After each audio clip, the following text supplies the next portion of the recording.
يا الموت لك هامة تهز السلاطين، ولك حزة ما تدري الناس عنها، ولك ضربة تقطع أحبال الشرايين، ولك طعنة ما غيرك اللي يطعنها، ولك ضربة بالهند والسند والصين والغرب وبشام الديار ويمنها، ولك صدمة تفجع قلوب المحبين، ولك خطفة ما ينفع الحرص منها.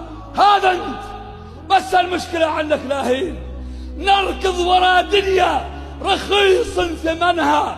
يالله يا رب العباد المصلين، يلي يديها بالصدر تحتضنها، رحماك لا من حاضنا نازح البين، والروح من بين الحنايا مكنها. أنت الرجاء والعبد مخلوق مسكين، والموت ساعة حق لابد منها.